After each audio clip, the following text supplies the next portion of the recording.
știri, echitația câștigă teren în pandemie. De la începători până la avansați, numărul românilor care iau astfel de lecții s-a triplat. O adevărată oază de relaxare pentru adulți, dar mai ales pentru copii, se regăsește în apropierea capitalei, într-un adevărat imperiu al cailor. Acolo este și corespondentul Realitatea Plus, Ana Maria Bun. Bună ziua, Ana! Ce faci? Cum e acolo? Ești pe cal, te văd!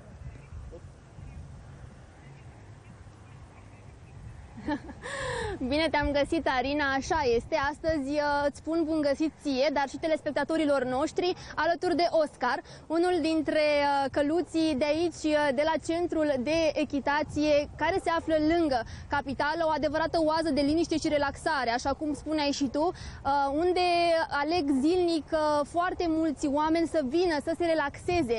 Oameni, vorbim aici și de adulți, dar și de copii, pentru că ei sunt cei care sunt extrem de încântați de această activitate. Trebuie să vă mărturisesc că este pentru prima dată când fac acest lucru și senzația pe care o resimt este minunată și extrem de greu de descris în cuvinte. Este extrem de relaxant, este o activitate, așa cum spuneam, preferată de tot mai multe persoane în această perioadă, dat fiind că știm cu toții, ne confruntăm cu o situație medicală dificilă și cumva oamenii au nevoie de activități relaxante, motiv pentru care apelează la echitație. Sunt foarte multe persoane care fac acest lucru, apelează la acest sport și pentru că este o adevărată terapie.